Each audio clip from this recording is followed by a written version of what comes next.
आप क्यों मुस्कुरा रहे हैं विशंबर जी? मैं अभी पता चले इसलिए मुस्कुरा रहा हूं मानक कि बड़ी असमंजस की बात है कि एक देश जिससे हमने 2-3 टेक्नोलॉजी ली है वो तो हमारा इतना प्रिय हो गया, और एक देश ने 60 साल से 90% आपका एयर पावर, मिलिट्री की टैंक, AICV, रशिया आपका खड़ा हुआ दोस्त है। और ये सब कहने की बातें हैं। इजराइल का और चाइना का $20 बिलियन का ट्रेड है, हमारा और इजराइल का तो शायद 6-7 बिलियन भी नहीं है।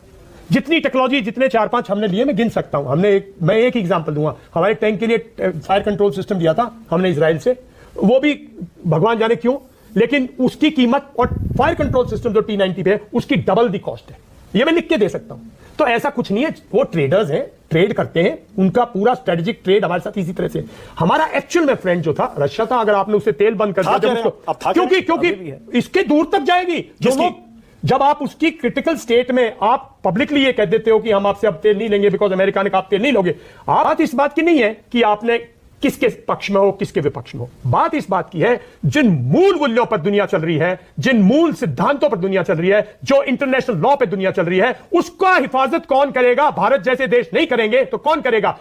मुझे नहीं मालूम। अगर ऐसे टाइम पे जब ट्रंपिज्म चल रहा है दुनिया के अंदर, जब अपनी तानाशाही चला रहा है वो, अगर कोई भी खड़ा होके क्या ये ठीक है ईरान के ऊपर युद्ध करना? मैं Ayatollah Khomeini as a head of state है तो मैं समझता हूं कंडोलेंस मैसेज बनता है, वो कंट्री टू कंट्री है।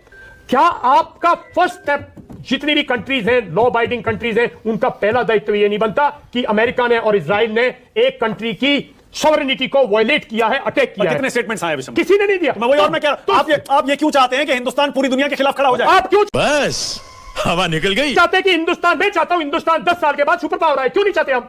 अगर आपको कहीं उभरना है तो कहीं ठीक टाइम पे स्टैंड लेना पड़ेगा ना। गांव बात तो सही है। गांव में अगर पहलवान बनना है तो घर में प्रैक्टिस करने से नहीं बनते भाई साहब। सर, आप यूएन के चार्टर की बात कर रहा हूं यार, यूएन के चार्टर कहता है वायलेशन है, तो इसमें किसी भी कंट्री का, इंडिया का, किसी भी मुल्क का इसका, या तो फिर आप ये मान लीजिए कि आगे अगले 10-15 साल तक जो ट्रंप कर रहा है करता जाएगा, जो अमेरिका कर रहा है करता जाएगा, जो इजराइल करता जाएगा। आप उस ब्लॉक में नहीं आ सकते, आप सुपर पावर नहीं बन सकते, आप दुनिया के नेता नहीं बन सकते। मेरा ऐसे ही चलता रहा तो इस देश को विश्व गुरु से गुरु घंटाल बनने में ज्यादा टाइम नहीं लगेगा। मानना यह है कि इंडिया आज ऐसी स्थिति में है, कि वो आज उस चीज से उभर सकता है। और 4 देश हैं जो ईरान के साथ खड़े, बाकी सारी दुनिया इधर है, सारी की सारी।